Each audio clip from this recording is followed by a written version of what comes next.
영어 문법 문제집에 대해서 가지고 있는 편견, 이런 것들이 굉장히 많아요. 잘 팔리는 교재 쓰면 무조건 성적이 오른다? 이 역시 편견입니다. 사실 시중에 유명하고 잘 팔리는 문제집을 보면 잘 팔리는데 다 이유가 있겠죠. 그렇지만 집에 주방칼 좋다고 뭐 요리가 다 잘 되나요? 그만큼 어떤 교재를 어떻게 활용하느냐가 정말 중요합니다. 그래서 제가 누구나 100%다 먹히는 영어 문법 공부법을 아주 자세하게 가져와 봤습니다. 오늘 제가 말씀드릴 이 순서대로만 해주세요. 영어 학원 일주일에 두세 번 다니는 애들보다 실력 향상이 훨씬 빨라질 거예요. 오늘 영상 끝까지 보시면 넓디 넓은 사막에서 오아시스를 발견한 그런 기분을 맛보실 거예요. 근데 또 문제집이 아예 없으면 한 가지 고르시긴 하셔야 되잖아요. 시간 아끼실 수 있게 유명한 영어 문법 책 5권 알려드릴게요. 첫 번째, 중앙영문법 3800제. 두 번째, Grammar Inside. 세 번째, 문제로 마스터하는 중앙영문법 문마중. 네 번째, Grammar Vista. 다섯 번째, 천일문 베이직 Grammar and Writing. 천일문 입문기본은 구문 독해 교재예요. 문법 규칙을 알고 문장에 적용해서 독해력을 키우는 책이라 보통 예비 고1, 고1부터 적합합니다. 문법 선행이 빠른 중학생도 가능하지만 문법이 부족하다면 입문 기본부터 시작하면 안 돼요. 그런 학생들은 천일문 그래머, 라이팅부터 시작해야 합니다. 근데 이 설명만 듣고 교재 선택하실 수 있으세요? 문법 잘하는 방법은 교재가 아니라 교재 활용법에 있습니다. 저희 좋은 문법책을 사는 게 궁극적인 목표가 아니잖아요. 제가 이 방법 하나로 대치동 대형 단과학원에서 스카우트 됐고요. 그 붙기 힘들다고 하는 강남 인강에서도 단번에 합격했어요. 문법 수업 하나만큼은 자신 있게 말씀드립니다. 제가 쓰는 문법 공부의 정석, 그 방법을 풀어드릴게요. 교재 활용이 120%는 더 잘 될 거예요. 모든 문법 교재의 공통 구성은 똑같습니다. 개념, 개념 적용, 단원 종합 문제. 이미 산 교재 혹은 집에 있는 교재로 한번 펼쳐보세요. 대부분 같은 구성을 가질 거예요. 1단계, 개념 공부. 여기서 아이들이 자주 빠지는 함정이 있습니다. 바로 나무만 보고 숲을 못 보는 거. 지금 배우는 단어만 달달달 외우다 보니까 다른 단어가 연결을 못하는 거죠. 하지만 문법이라는 건요, 원래 영어라는 하나의 큰 틀 안에 있어요. 그래서 저는 항상 강조합니다. 나무보다 숲을 보라고. 그럼 어떻게 숲을 볼 수 있을까요? 해답은 목차 활용에 있습니다. 첫째, 목차를 보고 지금 단원이 전체 문법에서 어떤 위치인지 파악하세요. 목차 활용하기. 오늘 예시는 현재 완료. 목차 볼게요. 시제네요. 시제. 근데 시제가 뭐지? 어떤 사건이나 사실이 일어난 시간선상의 위치를 표시하는 문법 범주. 과거, 현재, 미래가 있으며 발화시를 기준으로 한 절대 시제와 사건시를 기준으로 한 상대 시제가 있다. 어렵다. 전 그냥 쉽게 시제는 과거, 현재, 미래를 나타내는 시간 표현이라고 합니다. 시제라는 범주 안에 현재 완료가 들어있으니 현재 완료는 시간 표현 종류 중에 하나겠구나 라고 생각해야 되는 거죠. 둘째, 배운 것끼리 연결시켜야 합니다. 밑 빠진 독에 물 붓기라 하죠. 배운 걸 자꾸 까먹어요. 배운 걸 까먹지 않고 축적해서 다른 개념들과 연결 지으려고 노력하셔야 해요. 앞뒤 단원 연결하기. 목차 또는 현재 완료의 앞뒤 페이지 내용을 통해서 배운 것들을 잊지 않고 계속 연결시켜 보려 합니다. 현재 완료는 이전에 배운 단순 시제랑 진행 시제랑 연결되어 있네. 또 다른 시간 표현을 나타내는 거구나. 셋째, 규칙만 외우지 말고 예문을 통해 확인해야 합니다. 예문에 적용하기. 현재 완료의 용법을 배우고 직접 예문을 통해 적용해 볼게요. She has been to Spain before. 해석 한번 해보시겠어요? 그녀는 전에 스페인에 갔겠지.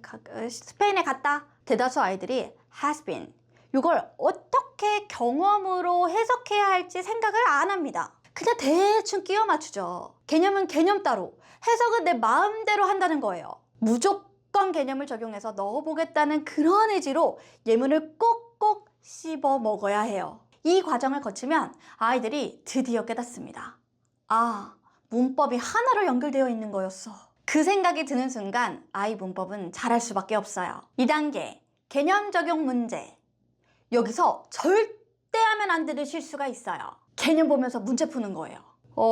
안 되는데. 또. 이렇게 자꾸 앞에 보는 거 이거 진짜 공부 못하는 애들이 하는 방법이거든요. 머리 흔들면서 막 개념 왔다 갔다 확인하면서 푼다? 절대 금지! 최대한 문제 풀 때 도움받을 개념 정리는 없다고 생각하시고 푸시는 거예요. 방법은 간단합니다. 개념 페이지를 한번 접고 머릿속에 개념이 정리된 상태로 문제를 푼다. 정리가 안 된 부분은 다시 돌아가서 암기하고 다시 또 접고 문제 풀고 이렇게 해야 내 것이 됩니다. 귀찮죠? 맞아요. 귀찮아요. 근데 귀찮고 하기 싫은 일일수록 남는 게 많고 그게 다 나에게 이렇게 돌아오니까 꼭 하셔야 돼요. 3단계 단원 종합 문제 실전 시험 대비. 마지막 단원은 단원 종합 문제 즉 chapter test입니다. 길이는 15개에서 30문제 정도? 실제 시험처럼 긴장감 있게 풀어야 돼요. 방법은 간단합니다. 문제수 곱하기 1분으로 타이머를 켜시고요. 절대 앞에 개념을 보지 않고 문제를 푸는 거예요. 헷갈리면 헷갈리는 대로 실제 시험장인 것처럼 고민하며 해결해 보려 하는 겁니다. 그러면 시험장에서 생길 실수가 그대로 드러나요. 문제를 다 풀고 나서는 틀린 문제를 체크하고 왜 틀렸는지 개념과 연결해서 노트에 정리하세요. 이렇게 반복하다 보면 시험장에서는 당황하지 않고 문제를 해결할 수 있는 힘이 생깁니다. 4단계 오답 정리. 마지막 단계죠. 정말 중요한 단계입니다. 여기서 핵심, 책에 직접 표시하지 마시고 반드시 따로 노트에 기록하세요. 귀찮다고 책에 다 적으려고 하는 친구들 있죠? 꼭 노트에만 해야 돼요? 네. 책에 표시하면 다음에 또 풀려고 하잖아요? 그때 내가 뭔가 답을 아는 것처럼 착각해요. 오답 노트에는 뭘 적느냐?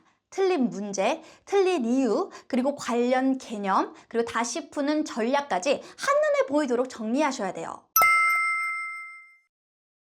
틀린 게 너무 많을 때는요, 개념이 부족한 거니까 그냥 기본적인 문제들만 오답 정리해 주시고 잠시 심화 부분은 오답 정리 패스해 주세요. 개념으로 돌아가서 꼼꼼히 복습하고 직전에 오답했던 그 문제들을 다시 한번 풀어보고 실력을 쌓으면서 그 뒤에 어려운 문제에 다시 도전하시면 됩니다. 이렇게 오답 노트 정리하잖아요? 틀린 문제 또 틀리는 일은 없을 거예요. 근데 이건 영어 과목뿐만 아니라 전 과목에 쓸 수 있는 오답 정리 방법이에요. 제가 학생들에게 방법 막 알려주고 막상 시켜보잖아요? 애들이 해놓은 거 보면 엉망진창입니다. 그러니 애들도 스스로 확신이 안 서는 게 당연하겠죠. 계속 학년은 높아지고 문제는 어려워지고 불안하니까 다른 방법을 계속 찾아 나서는 거예요. 그러다 망해요. 그래서 시간을 아끼고 싶다. 이왕 영어 공부하는 거 빠르게 나의 부족한 점을 보완해서 공부법도 함께 챙겨가고 싶다 하면 오쑥영어 하시면 됩니다. 학생들마다 수준도 다 다르기 때문에 올바른 학습법을 실행하는데 어려움이 많습니다. 그래서 저희 오쑥 사이트에서는요, 매 강의마다 아이의 필기와 과제 제출을 하도록 시킵니다. 아이 필기를 점검하고 과제에서 아이의 틀린 문제 그리고 그 과정을 살펴봅니다. 그 안에서 부족한 점을 집어 1:1 피드백 관리를 해주는데요. 그걸 토대로 아이는 한 번 더 다시 돌아가서 자신의 부족한 점을 보완합니다. 아이는 수업으로 문법 지식만 쌓는 게 아니라 진짜 제대로 된 공부 방법도 함께 배우는 겁니다. 근데 학원은 진도와 선행이 항상 1순위 포커싱이죠. 과외는 애가 잘하고 있는지를 어머님들이 눈으로 보기가 어렵습니다. 우리가 아는 인강은 아이가 질문을 하지 않고서는 인강 선생님들은 우리 아이를 잘 모릅니다. 요즘은 온라인 학습할 때 관리해주는 곳들도 참 많이 생겼죠. 근데 저희는 카톡, 문자로 관리하지 않습니다. 체계적인 시스템으로 사이트 내에서 모든 관리를 확인하실 수 있어요. 학습 진도, 필기 내용, 과제, 시험, 시험지 답변 및 피드백, 보완 이런 것들을 한 곳에서 저희 사이트에서 언제든지 확인하실 수가 있습니다. 제가 지난 영상에서 중학교 때까지는 무조건 나만의 공부법을 갖춰야 된다라고 강조했죠. 저 말로만 하진 않아요. 진짜 나만의 학습법을 갖추도록 도와줍니다. 여러분, 오늘 소개한 1단계에서 4단계까지 순서대로만 해도 학교 시험 외의 모든 영어 시험에서 문법만큼은 절대 발목 잡히지 않을 거라고 저는 확신합니다. 여러분들의 영어 실력이 향상될 수 있게 진심 어린 조언과 학습법을 챙겨오겠습니다. 그 외에도 궁금하신 것들 댓글 남겨주시면 제가 참고해서 꼭 말씀드리도록 할게요. 오수쌤의 강의와 관리가 궁금하시다면 고정 댓글을 확인해주세요. 다음에 또 봬요.